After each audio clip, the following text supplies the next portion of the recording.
예, 거룩하신 주님의 이름으로 여러분께 이 말씀을 드립니다. 내일이 추석입니다. 그죠? 오늘 추석 전날이고, 그래서 추석으로 좀 말씀을 시작해 보겠습니다. 음력 8월 15일을 우리는 추석이라고 그렇게 말합니다. 추석날 여러 음식을 드시겠지만 특별히 송편을 드시지 않습니까? 이날이 추석인데요. 이 추석 문화에 대해서 좀 한번 생각해 보시죠. 시간이 지나면서 이 추석 문화는 변화하고 있다는 것을 아실 것입니다. 과거의 추석 문화와 지금의 추석 문화는 많이 달라졌죠. 특별히 공휴일만 한번 생각해 보십시오. 제가 기록을 찾아보니까 1985년까지 추석 당일만 공휴일이었습니다. 그러니까 85년까지는 추석 당일만 공휴일이었어요. 그러다가 86년부터 89년까지는 추석과 그 다음 날까지 이틀이 공휴일이었습니다. 그런 다음에 1990년부터 현재까지는 추석 앞뒤 3일을 공휴일로 그렇게 지내고 있습니다. 거기에다가 2014년부터 공휴일과 겹치면, 다른 공휴일과 겹치면 하루 더 연장되는 그런 식으로 추석 이 연휴 공휴일을 지키고 있습니다. 지내고 있죠.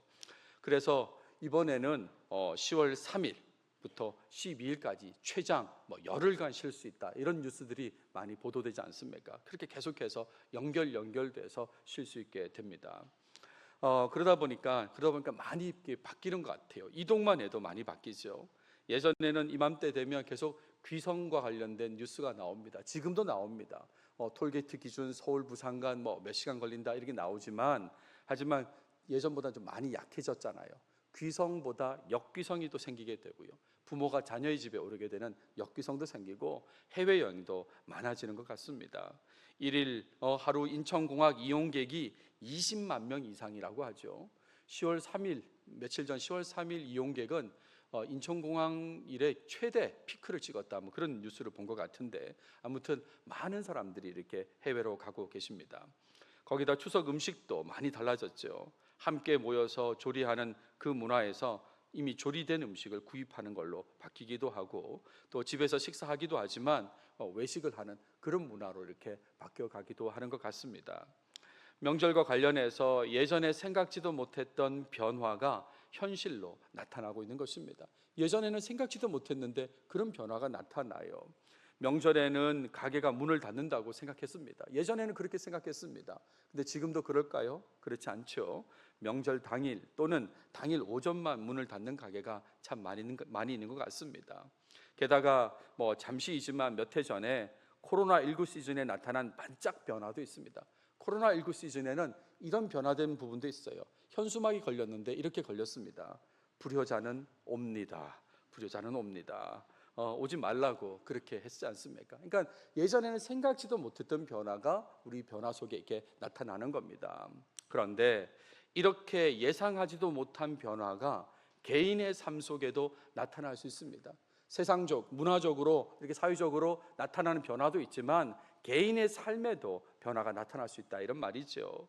예전에 생각지도 못했던 풍요로운 삶을 살 수도 있고, 또 그 반대의 경우도 있을 수 있죠. 예전에 생각지도 못했던 삶인데 내가 이런 풍요로움을 누리고 있다, 이렇게 말할 수도 있어요. 제가 미국에서 신앙생활 할 때에 제가 섬기는 교회에 한 장로님 오셔서 간증을 하셨습니다. 김기홍 장로님이라는 분이에요. 해병대 부사령관 출신인데, 이분의 간증 몇 번의 설교를 하셨는데 그 내용의 핵심은 딱 하나였습니다. 그 내용은 뭐냐면, 매우 가난하고 어려웠던 삶이었는데 그 삶에서 영광스러운 삶으로 바꿔주신 하나님, 그 하나님을 자랑하는 그런 내용이었어요. 나는 이렇게 정말 힘든 삶이었는데, 어려운 삶이었는데 하나님이 나를 이렇게 높여주셨다고 그렇게 자랑을 하고, 한 번도 예상하지 못했다, 그런 얘기지 않습니까? 오늘 본문은 놀라운 삶의 변화를 경험한 요셉을 보여주고 있습니다. 소위 벼락출세라고 할 수 있는 그 경험, 갑작스럽게 높은 지위를 얻는 그 경험을 한 사람이 요셉이지 않습니까? 이렇게 되기까지 요셉의 시간이 많이 흘렀다는 것, 그 부분에 주목하면서 하나님의 시간과 일하심을 믿고 의지함을 강조하면서 말씀을 계속 이어보도록 하겠습니다. 오늘 다룰 본문이 조금 깁니다. 37절에서 57절까지를 다뤄보도록 하겠습니다. 자, 본문을 보시면 오늘 본문은 파라오의 꿈에 대해서 요셉이 해석과 제안을 전달한 그 이후의 내용이다라고 하겠습니다. 파라오의 꿈을 해석한 이후에 어떤 혜택을 받을 것이라고 전혀 예상하지 못한 상황이죠.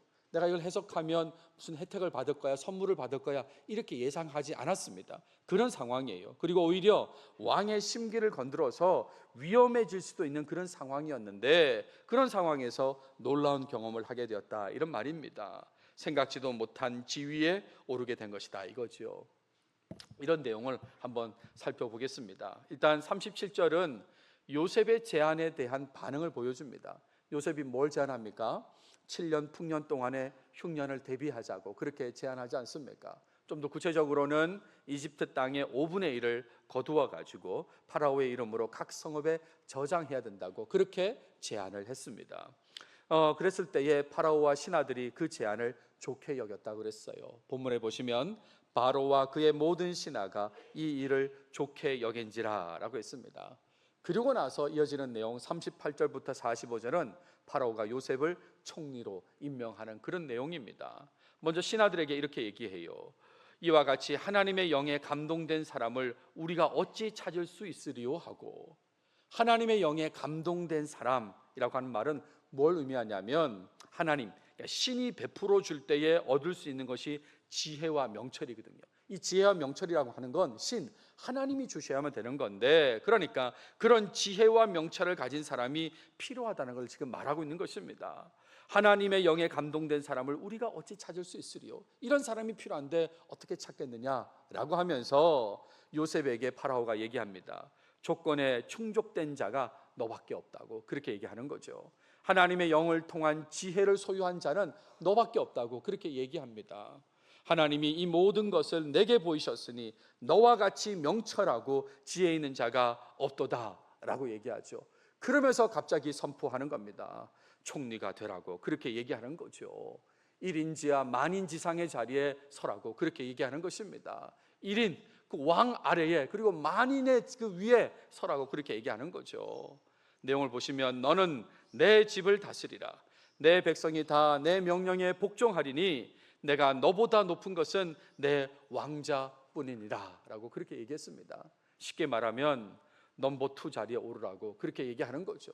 그 거대한 이집트 제국의 넘버 2의 자리에 너 오르라 그렇게 얘기한 것입니다. 실제로 총리란 표현을 했어요. 내가 너를 애굽 온 땅에 총리가 되게 하노라 라고 그렇게도 얘기하지요.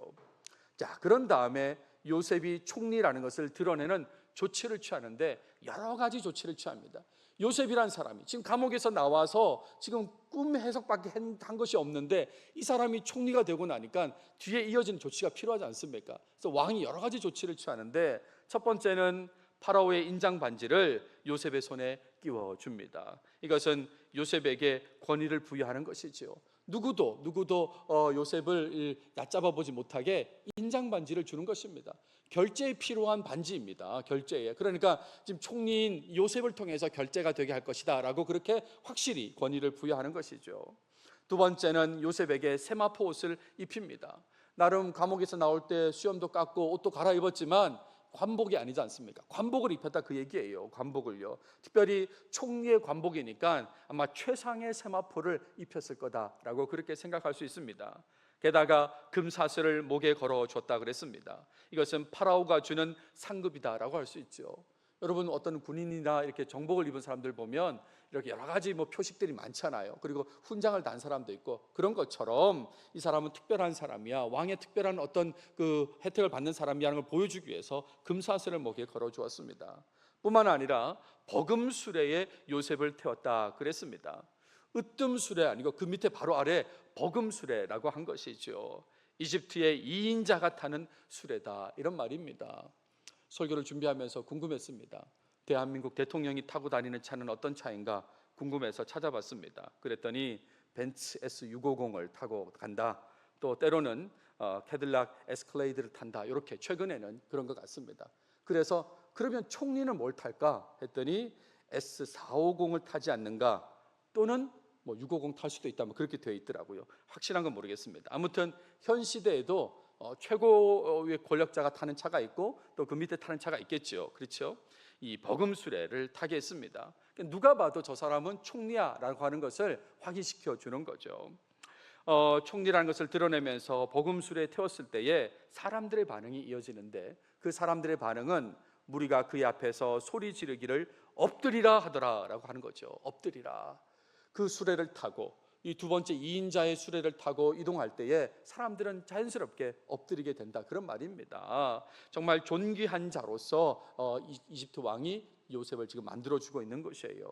그런데다가 다섯 번째는 힘을 실어주는 말을 합니다. 여러 가지 지금 환경도 바꿔주지만 말까지 하면서 힘을 실어주는데, 어떤 말을 하냐면, 나는 바로라, 애굽 온 땅에서 내 허락이 없이는 수족을 놀릴 자가 없으리라. 이렇게 힘을 실어줍니다. 총리의 허락 없이 누구도 함부로 행동할 수 없다는 거예요. 이집트 제국이 얼마나 큰 나라고 얼마나 사람들이 많겠어요. 그런데 그 사람들이 수족을 놀린다 그랬습니다. 함부로 행동할 수 없어요. 총리의 허락 없이는. 그렇게 되도록 지금 왕이 말로써 힘을 실어줬습니다. 뿐만 아닙니다. 요셉의 이름도 바꾸어 줍니다. 사보나 바네아라는 이름을 주어서 이름을 바꾸게 해요. 왜 이렇게 했을까요? 이집트 사람인 것처럼 불려지게 하는 것이죠. 자꾸 요셉이라고 불려지면 히브리인이라는 것을 드러낼 수 있으니까. 그러니까 아예 그 이집트 사람인 것처럼 이름을 사브나 바네아로 바꿨습니다. 마지막 일곱 번째 조치는 요셉을 결혼하게 합니다. 배우자의 이름은 아스낫이라고 그랬고요. 이 아스낫에 대한 설명이 나오는데, 온의 제사장 보디베라의 딸이라고 그렇게 소개되어 있습니다. 온의 제사장 보디베라라고 있습니다. 여기서 온이라고 하는 것은 그 사람 이름이 아니고요, 지명이죠, 지명. 당시 수도인 헬리오폴리스입니다. 헬리오폴리스. 기억나실지 모르겠는데 제가 이런 지도를 보여드린 적이 있어요. 요셉이 도단에서 형들에 의해 팔립니다. 미디안 상인에게 팔려서, 그래서 이집트로 끌려갔는데 아마 끌려간 곳이 헬리오폴리스일 것이다, 당시 수도인 헬리오폴리스다, 이렇게 말씀드린 적이 있는데 거기입니다. 오는 헬리오폴리스. 이 헬리오폴리스에는 태양신 라를 섬기는 제사장들이 있었던 것이죠. 아마 보디베라라고 하는 이 라 이름에도 라가 들어간 걸 보면 이 태양신과 관련된 그런 이름일 거다라고 생각해요. 당시 이집트 왕족은 보통 제사장 가문의 여성과 결혼하게 됩니다. 그러니까 왕족은 이 제사장 가문하고 결혼하게 되는데, 그러므로 이 파라오의 이 조치는 요셉을 왕족처럼 대우해 준 거예요. 누구도 무시하지 못하도록 요셉의 배우자를 지금 제사장의 가문에서 여성을 데리고 와서 결혼시켰다, 이런 말입니다. 그런 거죠. 그러니까 이렇게 정말 총리로 임명하고 총리로 사람들이 생각할 수 있도록 여러 가지 조치를 취해 주었습니다. 그랬을 때에 파라오의 조치를 힘입어서 요셉이 총리로서 활동을 하게 됩니다. 요셉이 나가 애굽 온 땅을 순찰하니라. 이제 드디어 총리로서 역할을 시작한 것이죠.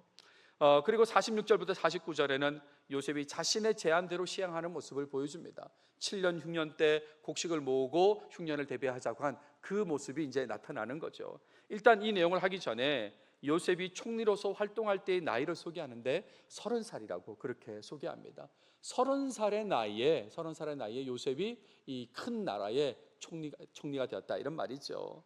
그래서 설교를 준비하면서 궁금했습니다. 뭐가 궁금했냐면, 대한민국 최연소 총리는 누구이고 몇 살의 총리가 되었을까, 이런 궁금함이 생겼는데 찾아봤더니 백두진이라는 분이었습니다. 대한민국 4대 총리인데 만 44세의 총리가 되었습니다. 우리나라 가장 이른 나이에 최연소로 총리가 되신 분이고, 그 다음 이른 나이가 누구냐면 김종필 씨인데 11대 총리예요. 만 45세, 딱 몇 개월 차이로 2등이 됐습니다. 아무튼 44세가 제일 이른 나이의 총리예요.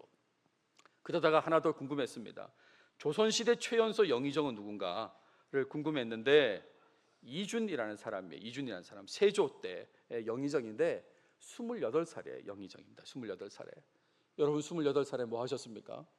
영의정 하더라고요. 영의정이요. 물론 이 사람은 전주이씨 왕족입니다. 그러니까 할아버지가 세종이고 큰아버지 그 문종이고요, 또 큰아버지가 세조고 사촌 동생이 단종과 예종인 그런 왕족이어서 이럴 수도 있지만, 또 한편에서는 왕족이라고 다 영의정하는 건 아니잖아요. 그러니까 대단한 사람이죠. 다시 돌아와서요. 총리로서 요셉이 30살에 이제 이 삶을 시작하게 되는데, 그런데 요셉에 대한 그 나이, 시간을 알려주는 게 하나 더 있었습니다. 요셉 이야기를 시작할 때에 요셉이 17세의 소년으로서 하면서 요셉 이야기가 시작되었거든요. 그러니까 13년의 세월이 흐른 시간이다, 이걸 알려주는 거죠. 13년의 세월이 흘러서 요셉이 이집트의 총리가 되었다, 그걸 알려줍니다. 그러면서 행동을 했는데, 총리로서 활동을 했는데 7년의 풍년 동안에 많은 곡식을 거두어서 각 성에 저장했다라고 했어요. 많은 곡식, 얼마나 많은 곡식일까 하면 본문에 이렇게 되어 있습니다. 쌓아둔 곡식이 바다 모래같이 심이 많아 세기를 그쳤으니 그 수가 한이 없음이었더라. 정말 풍년 때에 곡식이 넘쳐나던 것 같아요. 그거를 지금 거두어서 각 성에 저장하게 되었습니다. 그리고 이제 흉년 이야기하기 전에 그 사이에 요셉의 두 아들에 대한 얘기를 합니다. 그러니까 흉년이 되기 전에 풍년 기간 동안에 아들을 얻은 것이죠. 흉년이 오기 전에 얻은 아들인데 첫째 아들이 므낫세입니다. 그리고 이 이름을 뜻을 보여주는데, 하나님이 내게 내 모든 고난과 내 아버지의 온 집 일을 잊어버리게 하셨다라고 그런 뜻으로 이름을 지었어요. 과거에 얼마나 고생스러운 삶들이 많았습니까? 그걸 다 잊어버리게 하셨다라는 뜻으로 므낫세라는 이름을 했습니다. 두 번째 아들 에브라임은 이런 뜻입니다. 하나님이 나를 내가 수고한 땅에서 번성하게 하셨다, 창성하게 했다라고 하는 뜻으로 에브라임이라는 이름을 지었습니다. 이 두 인물은 12지파의 그 한 지파씩을 맡는 그런 인물들이지 않습니까? 이 인물들이 지금 풍년 기간 동안에 태어난 아들들이다 소개했습니다. 그리고 이제 53절부터 마지막 57절까지는 흉년의 상황을 보여주는데, 각 나라마다 기근이 나타났습니다. 하지만 아직은 이집트는 괜찮았어요. 본문에 보세요. 애굽 온 땅에는 먹을 것이 있더니 라고 했는데, 그런데 시간이 지나면서 이집트 땅에도 기근이 나타납니다. 그러니까 백성들이 파라오를 찾아가서 양식을 달라고 부르짖는 그런 상황이 벌어지게 되죠. 이때에 파라오가 백성들에게 뭐라고 얘기하냐면 총리 요셉을 언급합니다. 요셉에게 가서 그가 너에게 이르는 대로 하라. 요셉에게 가라고, 총리한테 가라고, 그리고 총리가 말하는 대로 하라고, 그렇게 왕이 조치를 취하는 거예요. 요셉은 저장해 둔 곡식을 팔기 시작합니다. 이집트 백성뿐만 아니라 각 나라 백성들이 곡식을 사러 요셉을 찾았을 때 이제 곡식을 팔기 시작하는 거죠. 여기까지가 오늘 다룰 본문의 내용입니다. 여러분, 오늘 본문은 요셉이 이집트의 총리가 되어서 자신이 제안한 대로 시행하는 그 모습을 보여주는 내용이다라고 하겠습니다. 그 과정에서 결혼도 하고 두 아들을 얻기도 했습니다. 무엇보다 왕이 신임하는 최고위층의 사람이 되어서 위기의 상황에서 왕도 백성들에게 요셉에게 가서 그의 말을 들으라고 할 정도, 그런 정도의 위치가 된 것을 보여주는 본문이 오늘 본문의 내용이죠. 이렇게 놀랍게 상황이 완전히 바뀌기까지 13년의 시간이 지났습니다. 그래서 제가 오늘 제목을 13년 후라고 그렇게 한 것인데, 아무튼 13년의 시간이 지나면서 요셉에게는 이 엄청난 변화가 나타난 것이죠. 13년 전에는 어떻습니까? 17살 때의 요셉을 한번 생각해 보십시오. 형들의 잘못을 고자질하는 모습이었고 혼자 채색 옷을 입었습니다. 그 말은 혼자 일하지 않았다 얘기잖아요. 그리고 상대방이 듣기 불편한 꿈 이야기를 거듭하는 모습을 보인 게 요셉이었습니다. 그러다가 형들에 의해서 종으로 팔려가는 모습이 이 17살의 요셉의 모습인 것이죠. 그런데 이집트에서의 어려운 상황을 한번 생각해 보세요. 어떤 삶을 살았습니까? 보디발의 아내로부터 누명을 당하게 되죠. 그리고 감옥에, 왕의 죄수를 가두는 감옥에 갇히게 되고, 그리고 그 속에서 술 맡은 관원장의 꿈을 해석해줘서 복직이 됐지만 잊혀진 그런 사람이 되지 않습니까? 그러면서 시간은 계속 흘러가는 거죠. 언제 감옥에서 나갈지 모르는 그 시간이 계속해서 흘러갑니다. 여러분, 이 이야기를 다 알고 계시고 또 남의 이야기니까 이렇게 좀 편하게 들을 수 있는 거지, 여러분 삶에 이런 것이 나타났다면 여러분 잘 견딜 수 있겠습니까? 형들이 종으로 팔고 그리고 죽을 뻔하고 거기에다가 누명을 쓰고 감옥에 갇히고 잊혀진 사람이 되고 기약 없이 계속해서 감옥에 있는 그 모습 여러분 견딜 수 있겠냐고요. 한이 되지 않겠어요? 정말 한 속에서 살아가는 그런 모습이 어쩌면 요셉의 삶일지도 모르겠습니다. 세상은 이런 요셉을 주목하지 않았습니다. 누구도 기억하지 않아요.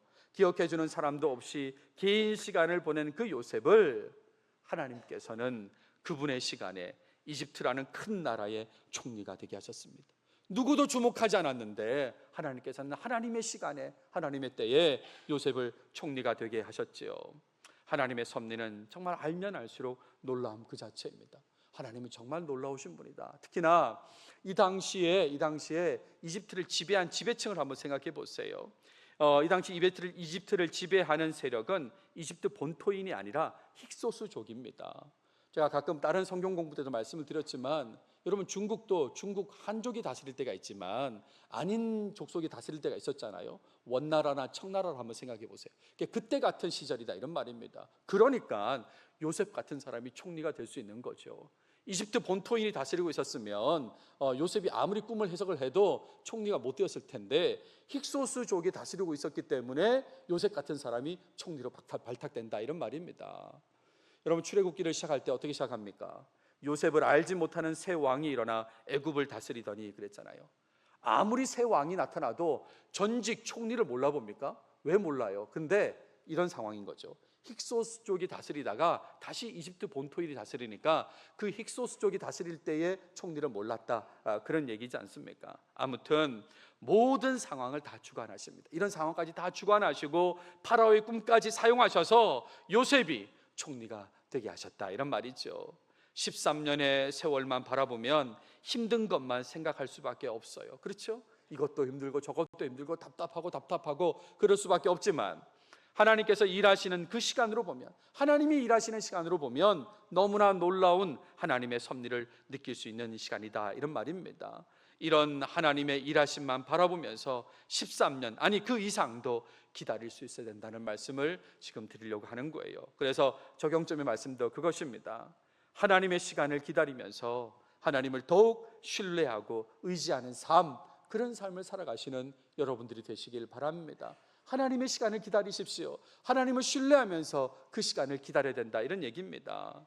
13년 같은 긴 시간이 지난다고 해도 하나님께서 다 알고 계시고 하나님의 시간에 상황을 바꾸실 것을 믿어야 하는 것입니다. 여러분 개개인에게 13년이라는 시간이 얼마나 깁니까? 그죠? 그럼에도 불구하고 기다리고 해야 된다 이런 말입니다. 이것을 믿지 못하니까 하나님을 떠난 모습으로 살아가는 것입니다. 믿지 못하니까 하나님을 떠난다 이런 말이에요. 한번 잘 생각해 보십시오. 다른 사람 생각할 거 없이 여러분 스스로를 잘 한번 생각해 보십시오. 어려움 속에서 기도하실 텐데, 기도할 때에 언젠가 하나님의 시간에 응답될 것을 믿고 기도하고 있습니까? 하나님 이것 좀 해결해 주십시오 라고 기도하는데 언젠간 해결될 거야, 하나님 확실하게 해결해 주실 거야 믿고 기도하는지 묻고 있습니다. 여러분 그렇게 기도하고 계십니까? 상황의 변화에 대한 아무런 기대나 믿음 없이 기도만 하다가 어느 순간에 포기하는 마음을 갖지는 않으십니까? 기도하긴 합니다. 그런데 바뀔 거라고, 변화될 거라고 별 기대도 하지 않고 믿음도 없어요. 그렇게 좀 몇 번 기도하다가 혹시 포기하는 마음을 갖진 않냐 묻고 있는 것입니다. 특히나 시간이 좀 너무 많이 지날수록 더 깊은 낙심의 마음을 갖지는 않습니까? 안 돼, 나는 안 돼. 저 사람은 될지 몰라도, 다른 사람은 될지 몰라도 나는 안 돼 하면서 혹시 낙심의 마음을 갖지는 않는가 묻고 있는 거예요. 요셉이 감옥에 머문 시간이 얼마인지 정확히 알 수는 없어요. 13년의 시간 속에서 감옥에 있은 시간만 몇 년인지는 정확히 알 수는 없지만, 하나님을 향해서 기대하는 마음, 하나님을 신뢰하는 마음을 접었다면 어떻게 됐을까요? 요셉이 이제는 안 되는구나, 술 맡은 관원장이 자기를 잊어버리고 그러면서 안 된다고 하면서 하나님을 기대하는 마음, 의지하는 마음을 접었다면 어떻게 됐을까? 아마 요셉의 삶 속에 총리가 되는 날은 나타나지 않았을 것입니다. 하지만 요셉은 술 맡은 관원장이 자신을 잊어버렸어도 하나님을 기대하고 의지하는 마음, 그 마음을 계속해서 유지했습니다. 그래서 요셉은 파라오 앞에 섰을 때에 하나님만 드러내는 모습을 보였지 않습니까? 이 부분을 제가 지난 시간에 창세기를 설교하면서 강조했던 부분인데 기억나십니까? 파라오의 심기를 살피고 그의 비위를 맞추려고 하기보다, 그것에 집중하기보다는 하나님께서 정하시고 행하시는 일이란 걸 드러냈지 않습니까? 이 파라오의 꿈이라고 하는 건 하나님이 정하시고 행하시는 일 가운데 나타난 것이다, 그렇게 하나님을 드러내면서 얘기하는 모습이 이 요셉의 모습이었던 것입니다. 이런 요셉을 하나님께서는 그분의 시간에 총리로 세우신 것이죠. 요셉 입장에서는 너무나 갑작스러운 일이지만, 갑작스러운 변화이지만 하나님께서는 다 보고 계시고 하나님의 시간에 그때에 총리로 이렇게 갑작스럽게 이렇게 등장하게 만든 것입니다. 우리도 신앙을 가진 사람이라면 하나님을 신뢰하고 하나님만 드러내면서 긴 시간이 지나도 하나님의 시간을 기다려야 되는 거죠. 우리가 신앙인이라면, 여러분 다 신앙인이지 않습니까? 그렇다면 하나님을 신뢰하시고 하나님만 드러내며 살아야 됩니다. 그리고 긴 시간이 지나도 하나님의 시간을 기다려야 돼요. 그때가 있겠지라고 기다리고 또 기다려야 됩니다. 아무리 상황이 힘들고 점점 더 나빠지는 것처럼 보여도, 그래서 시간이 지날수록 지친 마음이 많아도 하나님의 시간을 기다려야 되는 거예요. 쉽게 그 순간에 낙심하고 포기하고 그러지 말아야 된다, 이런 말입니다. 하나님의 시간이 되면 그 시간에 생각지도 못한 변화를 통해서 아름답게 만들어 주실 거예요. 요셉을 지금 감옥에서 나오자마자 지금 꿈 해석한 것밖에 없는 그 요셉을 총리가 되게 하신 것처럼 놀랍게 아름답게 변화시켜 주실 거다, 이런 말이죠. 여러분, 나에 대해서 누군가가 가진 선한 마음, 기대하는 마음을 느껴본 적이 있습니까? 나라는 사람에 대해서 누군가가 기대하는 마음을 가지고 선한 마음을 가지고 있는 거, 그걸 느낀 적이 있는지 묻고 있어요. 그런 마음을 느끼게 해준 사람, 나를 기대하고 격려해 준 사람이 있다면 그 사람은 시간이 지나도 쉽게 잊혀지지 않죠. 그때 그 사람은 나를 믿어줬는데, 기대해줬는데, 나에게 선하게 대해줬는데 잊혀지지가 않는 거예요. 저의 삶에도 그런 분들이 여러 분 계십니다. 특히 고등학교 1학년 때 담임 선생님이 그렇습니다. 담임 선생님은 저한테 직접 말하지는 않고요, 성적표를 집으로 보낼 때 부모님께 보내는 거죠. 거기에다 항상 이렇게 쓰셨습니다. 기대해 볼 만합니다 라고 그렇게 씁니다. 기대해 볼 만합니다. 기대해 볼 만합니다. 그러니까 선생님 날 기대하시는구나, 날 기대하시는구나. 그래서 학교 졸업하고 선생님 다른 학교 가셨는데 그 가서 인사를 드렸습니다. 그랬더니 카페로 데려가가지고 차도 사주시고 그러던 선생님이거든요. 한참 세월이 흘러가지고 하루는 울산을 갔는데 공업타 로타리를 이렇게 차로 돌고 있는데 큰 현수막에 그 선생님 성함이 이렇게 적혀 있는 거예요. 울산시 교육감에 출마를 하셨더라고요. 출마를 하셨어요. 물론 최종적으로는 낙선하셨지만 나를 기대해 주시고 나를 그 격려해 주신 그 선생님이니까 저한테는 고마운 분이잖아요. 그러니까 잘 됐으면 좋겠다, 이런 마음을 가지게 되고 선생님을 잊을 수가 없는 거예요. 그분이 나를 기대해 줬다는 그 사실만으로 잊을 수 없고 오히려 더 응원하게 되고 그렇게 되더라고요. 옛날 장학 퀴즈 프로그램 가끔 제가 말씀드리죠. 청소년 시절에 그 교회에 청소년 새벽 예배가 따로 있었습니다. 그래서 이제 새벽 예배 끝나고 집에 가서 TV를 틀면 하는 게 이 장학 퀴즈라는 프로그램이었는데, 그때 하루는 간도에 대한 문제가 나왔어요. 그때 제가 이거에 관심이 많았거든요. 우리나라의 외교권을 빼앗은 그 일본이 청나라와 맺은 협약, 간도 협약에 제가 문제의식을 가지고 있었는데 그와 관련된 질문이 나왔고 조금 이해하기 힘든, 제 입장에서는 그런 질문이었어요. 그래가지고 제가 제작진한테 편지를 썼습니다. 이게 잘 이해가 안 된다 라고 하면서 이제 저의 의문점을 써서 이렇게 편지를 보냈습니다. 그리고 한참의 시간이 지나서 답장이 왔는데 제가 어제 그것을 꺼내봤습니다. 장민석 군에게 답장이 늦어져서 미안합니다. 학생이 의문스러워하는 것에 대해 어느 정도 답이 될 만한 자료를 보내드립니다 하면서 자료들이 왔어요. 그 자료도 있더라고요. 이렇게 복사본이 이렇게 왔습니다. 당시 프로그램 구성 작가분이 저한테 보내주셨는데, 그러면서 추신에다가 나보고 출연해 보라고 이제 그렇게 권하는 내용을 이제 거기다 써 있는데, 근데 나를 기대해 주는구나 라는 그런 생각을 가지니까 제가 지금 세월이 한참 지났는데도 그렇게 기억하고 있잖아요. 사람의 기대, 사람의 인정을 받아도 그 사람을 잊지 않고 살아가잖아요. 사람이 기대해줘도 늘 아닙니다. 잠깐인데도 기대해주고 인정해주면 그 사람을 잊지 않고 살아가는데, 온 세상 창조주이시고 주관자이신 하나님, 그 하나님의 기대를 받으면서 하나님을 잊고 산다? 이게 말이 되냐, 이런 말입니다. 나를 만드신 분이고 온 세상을 주관하신 분이 지금 나를 기대하시고 나를 이끄시고 계신데, 근데 그런 기대를 받으면서도 하나님을 잊고 산다? 이건 말이 안 되잖아요. 시간이 지날수록 하나님을 의지하는 마음이 사라지고 믿음을 떨어뜨린다? 이게 말이 되냐, 이런 말입니다. 내 생각에는 지금쯤은 해결돼야 되는데 안 되고 있다. 시간이 더 지날수록 더 믿음이 떨어진다. 이게 말이 되냐, 지금 제가 그렇게 말하고 있는 거죠. 나에게 꼭 필요하고 정확한 시간에 하나님께서는 나를 위해서 상황을 아름답게 변화시켜 주실 것입니다. 하나님께서 판단하시기에 가장 좋다고 생각하는 그 시간에 변화시켜 주실 것입니다. 그러니까 기다려야 되는 거죠. 시간이 자꾸 지나가는 것이 힘들어도 힘들 수 있습니다. 그래도 하나님을 믿고 의지해야 합니다. 요셉처럼 13년 같은 시간이 흐른다면 흐르는 이유가 있지 않겠습니까? 왜 하나님께서 7년 지나고 8년 지나고 그때 총리로 안 하시고 13년이 지나서 총리로 하셨을까요? 그렇게 하셨다면 하나님께서 그렇게 하신 이유가 있지 않겠어요? 크리스마스 이브였습니다. 미국에서 유학생활 중이었는데 그날 동네 미국 교회를 갔습니다. 크리스마스 이브 예배 후에 집으로 오는 길이었어요. 밤 저녁 예배였거든요. 끝나고 집으로 이제 오는 길인데 제가 차에서 제가 운전하면서 치킨 먹자고 그랬어요. 집에 가면 치킨 먹자 그렇게 얘기했습니다. 이렇게 얘기한 것은 따로 뭐 식사 준비할 거 없이 학교 앞에 치킨집이 있었거든요. 요즘 참 좋아요. 구글 맵 들어가면 이게 사진으로 다 나옵니다.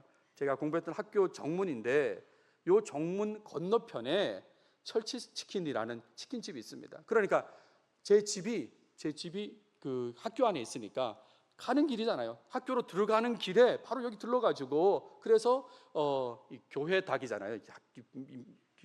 브랜드 이름이 교회 닭집에 가가지고 철치치킨이에요. 그래서 여기 가서 그 치킨을 사서 먹자 그 얘기를 한 건데, 근데 제 얘기를 들은 둘째 딸이 듣자마자 계속 치킨을 외치는 겁니다. 치킨 계속 외치는 거예요.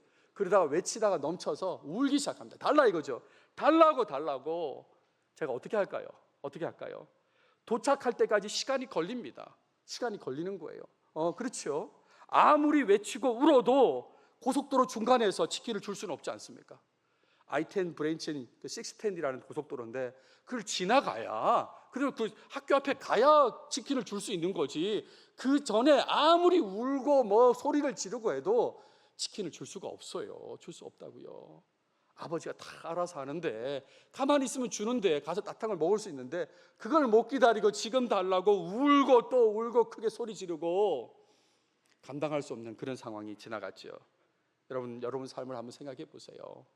하나님 아버지를 신뢰하면서 가장 적절한 시간에 아름답고 놀랍게 하실 것을 기대하시길 바랍니다. 하나님 다 알고 계세요. 이때가 제일 좋은 시간인데 아니라고, 지금 달라고, 지금 해달라고, 그런 모습 한번 떠올려 보시라 이런 말이죠. 말씀을 마무리하겠습니다.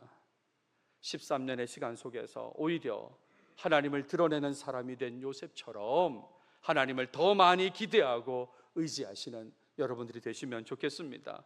아무리 힘든 상황이 펼쳐지고 그 상황이 계속되어도 하나님의 시간이 있다는 것을 믿으시고 그 시간을 기대하며 기다리시는 여러분들이 되시면 좋겠습니다. 그리고 그 시간이 결국 되면 요셉이 바로 총리가 된 것처럼, 감옥에서 나와서 꿈 해석 한번 하고 총리가 된 것처럼 놀라운 변화를 경험하게 될 것입니다. 이런 경험을 여러분들이 꼭 하시면 좋겠어요.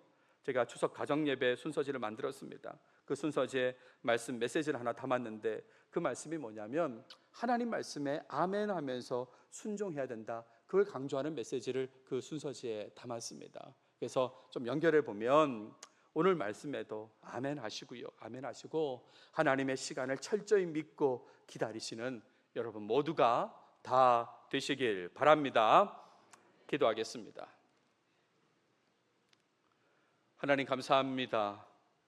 오늘도 우리에게 창세기를 통해서 말씀해 주셔서 감사합니다. 특별히 요셉이 총리가 되는 장면을 보게 하셨습니다. 그리고 그 총리가 되기까지 13년의 시간이 흘렀다는 것도 주목하게 하셨습니다. 하나님, 이런 긴 시간이 지나고 나서 하나님이 정하신 시간에 요셉이 총리가 되게 한 걸 보게 하셨으니 이런 하나님을 기다리고 믿고 기다리는 모습이 우리 삶에 나타나게 도와주시옵소서. 나보다 나를 더 잘 아시는 주님께서 나에게 꼭 필요한 시간, 적절한 시간에 해결할 것을 믿고 주님만 의지하며 살아가는 모습이 꼭 나타나게 하시고, 그래서 그 시간이 되었을 때 하나님께서 놀랍게 바꾸시는 그 경험을 통해서 하나님께 더 영광 돌리는 모습이 우리 교인들의 삶에 나타나도록 인도해 주시옵소서. 이 모든 말씀 예수님의 이름으로 기도드렸습니다. 아멘.